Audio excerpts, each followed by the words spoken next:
साल 2025 में वैशाख पूर्णिमा तिथि शुरू होगी 11 मई की रात 8:01 पर और समाप्त होगी 12 मई की रात 10:25 पर। इस प्रकार उदया तिथि के अनुसार वैशाख पूर्णिमा का पर्व 12 मई सोमवार को मनाया जाएगा। आज हम बात करने जा रहे हैं वैशाख महीने की सबसे पावन तिथि वैशाख पूर्णिमा के बारे में। इस दिन को लेकर धार्मिक ग्रंथों में कई चमत्कारी बातें बताई गई हैं, लेकिन आज हम एक ऐसे खास उपाय के बारे में चर्चा करेंगे जो सीधे गौ माता से जुड़ा है। कहा जाता है कि अगर इस दिन आप सिर्फ एक विशेष चीज गाय को खिला दें तो न सिर्फ आपके जीवन की कई परेशानियां दूर हो सकती हैं, बल्कि यह उपाय 33 करोड़ देवी देवताओं को प्रसन्न करने जितना पुण्य देता है।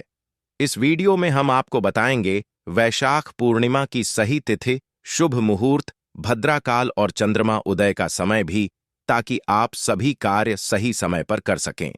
अंत में हम बताएंगे वह विशेष उपाय जो आपके जीवन में सकारात्मक बदलाव ला सकता है। यह उपाय केवल पूर्णिमा के दिन ही करना होता है, क्योंकि यह साल की सबसे शक्तिशाली और शुभ पूर्णिमा मानी जाती है। कहा जाता है कि इस दिन गौ माता की सेवा करने से मनचाही इच्छाएं शीघ्र ही पूरी होती हैं और भगवान श्री हरि विष्णु की विशेष कृपा प्राप्त होती है। तो चलिए वीडियो को आगे बढ़ाते हैं।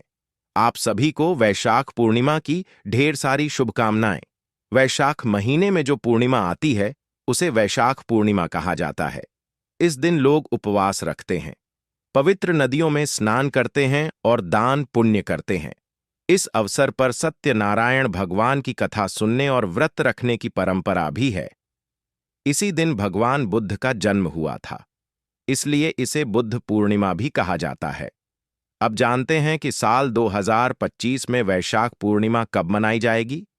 व्रत का दिन कौन सा है, सत्यनारायण व्रत और पूजा का शुभ मुहूर्त क्या रहेगा, पूर्णिमा तिथि कब शुरू और कब समाप्त होगी, राहु काल का समय क्या रहेगा, भद्रा का साया कब से कब तक रहेगा, चंद्रमा का उदय कब होगा, व्रत और सत्यनारायण पूजा की विधि क्या है, व्रत करने के नियम और पारण की सही प्रक्रिया क्या है।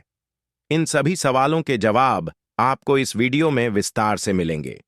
लेकिन वीडियो शुरू करने से पहले आपसे एक विनम्र अनुरोध है। अगर यह जानकारी थोड़ी सी भी उपयोगी लगे तो कृपया वीडियो को लाइक जरूर करें और भगवान सत्यनारायण की कृपा पाने के लिए कमेंट बॉक्स में लिखिए जय श्री हरि या सत्यनारायण। भगवान की कृपा से आपकी सभी मनोकामनाएं पूरी होंगी और जीवन के सभी कष्टों से मुक्ति मिलेगी। इस व्रत और पूजा से जीवन में सुख शांति, वैवाहिक जीवन में मधुरता, संतान सुख, स्वास्थ्य लाभ और हर मनोकामना की पूर्ति होती है। दोस्तों, पूर्णिमा के दिन दो प्रकार से व्रत किया जाता है। कुछ लोग इस दिन उपवास रखते हैं और दिन भर व्रत करने के बाद चंद्रमा के दर्शन और पूजन करके व्रत समाप्त करते हैं। वहीं कुछ लोग इस दिन भगवान सत्यनारायण के लिए व्रत और पूजन करते हैं। सत्यनारायण व्रत में सुबह स्नान आदि करके भगवान की पूजा की जाती है, फिर कथा सुनाई जाती है और कथा समाप्त होने के बाद भगवान को भोग अर्पित कर व्रत पूरा किया जाता है। स्नान ध्यान के लिए यदि आप गंगा स्नान कर सकते हैं तो यह सबसे उत्तम रहेगा, लेकिन अगर संभव ना हो तो घर पर भी गंगा जल डालकर स्नान किया जा सकता है। इसके लिए आप सबसे पहले जिस बाल्टी से नहाते हैं उसे अच्छे से साफ करें, फिर उसमें थोड़ा सा गंगा जल डालें और शुद्ध जल भरें। स्नान करते समय हर हर गंगे का उच्चारण करें। स्नान के बाद साफ वस्त्र धारण करें। इसके बाद घर के मंदिर की सफाई करें और पूजा स्थल को गंगा जल छिड़क कर शुद्ध करें। फिर एक शुद्ध आसन बिछाकर पूर्व या उत्तर दिशा की ओर मुंह करके बैठ जाएं। अब पूजन में उपयोग होने वाली सभी सामग्री जैसे सुपारी, लौंग, इलायची, फल, मिठाई और दक्षिणा एकत्र करें। एक लोटे में थोड़ा गंगा जल डालें और फिर उसमें शुद्ध जल भरें। अब एक लकड़ी की चौकी पर पीला कपड़ा बिछाकर भगवान को स्थान दें। जो लोग सत्यनारायण भगवान का पूजन कर रहे हैं वे उनकी तस्वीर रखें और जो लोग केवल पूर्णिमा का व्रत करते हैं वे भी लक्ष्मीनारायण या सत्यनारायण भगवान की तस्वीर या मूर्ति स्थापित कर सकते हैं। भगवान का ध्यान करते हुए अपना नाम, गोत्र, मकान, नंबर, क्षेत्र, शहर का नाम लें और भगवान से प्रार्थना करें कि यह व्रत और पूजन सफल हो, सुख, शांति और समृद्धि की प्राप्ति हो। यदि कोई विशेष इच्छा है तो उसे भी व्यक्त करें और संकल्प की सामग्री भगवान के चरणों में अर्पित कर दें। अब संकल्प पूर्ण होने के बाद पूजन शुरू करें। सबसे पहले गणेश जी का ध्यान करें, फिर सत्यनारायण भगवान का स्मरण करें और प्रार्थना करें कि प्रभु आप यहाँ पधारें और मेरी पूजा को स्वीकार करें। अब भगवान को जल अर्पित करें। पंचामृत तैयार करें जिसमें कच्चा दूध, दही, शहद, शक्कर और घी हो। अगर आपके पास भगवान की धातु की मूर्ति है तो पंचामृत से स्नान कराएं, और यदि तस्वीर है तो एक फूल में पंचामृत लगाकर अर्पित करें। इसके बाद शुद्ध जल से भगवान को स्नान कराएं। अब भगवान को वस्त्र के रूप में मौली का एक छोटा सा टुकड़ा अर्पित करें। अब भगवान को यज्ञोपवीत यानी जनेऊ अर्पित करें। इससे पहले भगवान को हल्दी या चंदन से तिलक लगाएं, फिर दीपक और धूप जलाएं और भगवान को समर्पित करें। इसके बाद भगवान को पुष्पों की माला अर्पित करें और हाथ से दीपक घुमाते हुए आरती करें। अब बात करते हैं वैशाख पूर्णिमा की तिथि, व्रत और पूजा के समय की। साल 2025 में वैशाख पूर्णिमा तिथि शुरू होगी 11 मई की रात 8:01 पर और समाप्त होगी 12 मई की रात 10:25 पर। इस प्रकार उदया तिथि के अनुसार वैशाख पूर्णिमा का पर्व 12 मई सोमवार को मनाया जाएगा। इसी दिन स्नान, दान और सत्यनारायण व्रत भी किया जाएगा। सूर्योदय का समय सुबह 5:32 और सूर्यास्त का समय शाम 7:30 रहेगा। ब्रह्म मुहूर्त सुबह 4:08 से 4:50 तक रहेगा, जो स्नान और दान के लिए अत्यंत शुभ माना जाता है। चंद्रोदय का समय शाम 6:57 पर रहेगा। सुबह की पूजा का पहला शुभ समय 5:32 से 7:14 तक और दूसरा समय 8:55 से 10:30 तक रहेगा। शाम की पूजा के लिए शुभ समय 5:32 से 7:14 तक रहेगा। दोपहर का शुभ समय 12:45 तक रहेगा। राहु काल सुबह 7:14 से 8:55 तक रहेगा। इस समय पूजा ना करें। दोस्तों, राहु काल को अशुभ समय माना जाता है। इस दौरान कोई भी शुभ कार्य नहीं करना चाहिए। इस दिन भद्राकाल सुबह 5:32 से सुबह 6 बजे तक रहेगा और फिर 9:14 तक प्रभाव में रहेगा।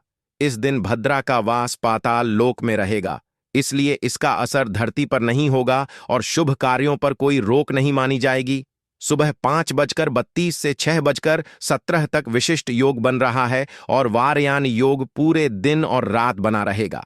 अंत में हम आपको गौ माता से जुड़ा एक विशेष उपाय बताएंगे। गर्मियों में गौ माता को स्वच्छ पानी जरूर पिलाएं और सर्दियों में उन्हें गुड़ खिलाना चाहिए। खासकर वैशाख पूर्णिमा के दिन गाय को गुड़ खिलाना बहुत शुभ माना गया है। गर्मियों में गाय को रोटी या सूखा चारा न खिलाएं। गौ माता अनेक देवी देवताओं का वास अपने शरीर में रखती हैं और उनके कई शुभ अशुभ संकेत होते हैं। यदि दूध धोते समय गाय ठोकर मार दें और सारा दूध गिर जाए तो वह अपशगुन माना जाता है।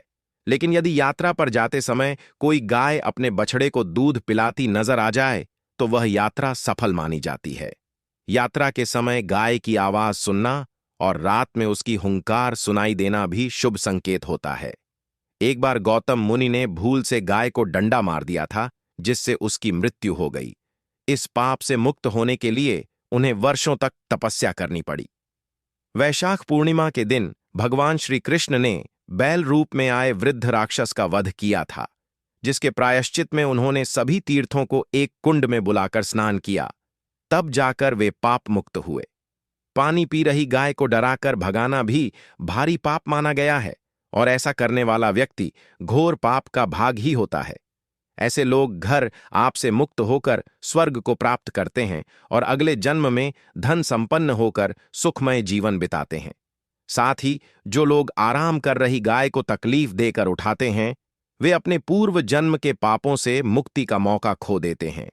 गौ माता को डंडा मारकर या उन पर पानी डालकर उठाना पाप माना गया है। ऐसे लोग अगले जन्म में दुख भोगते हैं और दर दर भटकते हैं। शास्त्रों में कहा गया है कि जो व्यक्ति गाय की सेवा करता है, उन्हें भोजन कराता है और अच्छी देखभाल करता है, उनकी सभी मनोकामनाएं पूरी होती हैं। गाय के बछड़े से बचा हुआ दूध ही मानव को लेना चाहिए, लेकिन कुछ लोग बछड़े के लिए छोड़ा गया दूध भी निकाल लेते हैं, जो कि बहुत बड़ा पाप माना गया है। ऐसा दूध ग्रहण करने वाले लोग भी दोषी बनते हैं। इसके साथ ही शास्त्रों में यह भी कहा गया है कि गौवंश यानी गाय और बैल की पीठ पर कभी नहीं बैठना चाहिए। ऐसा करने से व्यक्ति को महापाप लगता है और उसे नरक भोगना पड़ता है। नंदी बैल ने अपनी इच्छा से महादेव की सवारी बनना स्वीकार किया था, इसलिए वही अपवाद है। गाय का दान करना पुण्य का कार्य है, लेकिन बीमार या बूढ़ी गाय का दान करना शास्त्रों के अनुसार अनुचित है। कठोपनिषद में नचिकेता की कथा इसका प्रमाण है, जिसमें उन्होंने अपने पिता द्वारा बुजुर्ग गायों के दान का विरोध किया था। दूध देने वाली स्वस्थ और बछड़े सहित गाय का दान करने से ही महान पुण्य प्राप्त होता है और स्वर्ग की प्राप्ति होती है। दोस्तों, यदि आपकी कुंडली में सूर्य, चंद्र, मंगल या शुक्र की युति राहु से हो तो पितृदोष हो सकता है। सूर्य का संबंध पिता से और मंगल का संबंध रक्त से होता है।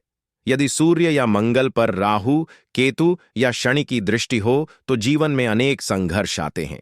पितृदोष को शांत करने के लिए आप गौ माता को रोजाना या कम से कम वैशाख पूर्णिमा के दिन रोटी, गुड़ और चारा जरूर खिलाएं। हर मांगलिक काम में गाय से जुड़ी चीजें जैसे गोबर, गोमूत्र, दूध या दूध से बना घी अवश्य शामिल करें। इससे पुण्य प्राप्त होता है। सनातन परंपरा के अनुसार जिस घर में गाय होती है, उस घर के सारे वास्तु दोष खुद ब खुद दूर हो जाते हैं। गाय के पीठ पर जो कूबड़ होता है, वह बृहस्पति गुरु का प्रतीक होता है। यदि आपकी जन्मत्री में बृहस्पति नीच राशि मकर में हो या अशुभ भाव में स्थित हो और यात्रा पर जाते समय सामने गौ माता दिखाई दें, तो उन्हें अपने दाहिनी ओर से निकलने दें। यह संकेत होता है कि आपकी यात्रा सफल होगी और साथ ही साथ यह संकेत भी जान लें। यदि आप यात्रा पर जा रहे हैं और रास्ते में गाय दिख जाए या वह अपने बछड़े को दूध पिलाती हुई दिखे, तो यह संकेत होता है कि आपकी यात्रा सफल होगी। साथ ही जिन घरों में गाय होती है, वहां वास्तु दोष अपने आप समाप्त हो जाता है। आप प्रतिदिन ताज़ी रोटी बनाएं और कोशिश करें कि उसे तुरंत ही गाय को खिला दें। यदि आप रोटी बनाकर अगले दिन देते हैं तो वह बासी मानी जाती है और बासी रोटी खिलाने से घर में नकारात्मक ऊर्जा का वास होता है, जिससे आपके कार्यों में रुकावटें आती हैं। इसीलिए गाय को रोजाना ताज़ी और साफ रोटी खिलाएं। इसके अलावा सड़ी गली सब्जियां या फल भी गाय को नहीं देने चाहिए। ऐसा करने से पुण्य की जगह पाप का भागी बनना पड़ सकता है। आप आटे की 11 लोइयां बनाकर उन पर हल्दी लगाएं और फिर गाय को खिलाएं। ऐसा करने से जीवन में चल रही रुकावटें दूर होती हैं और सुख समृद्धि का आगमन होता है। गौ माता के चरणों का स्पर्श करें और चाहे तो 7 बार उनकी परिक्रमा भी कर सकते हैं। इससे आपके सभी कार्य बनने लगेंगे। जब भी रोटी गाय को दें, उस पर थोड़ा सा घी, हल्दी या मिश्री अवश्य रखें। कभी भी सूखी यानी बिल्कुल खाली रोटी ना खिलाएं। जी हाँ दोस्तों, यह कुछ जरूरी बातें हैं जो आपको ध्यान में रखनी चाहिए। अगर आपको वीडियो पसंद आया हो तो कृपया इसे लाइक करें।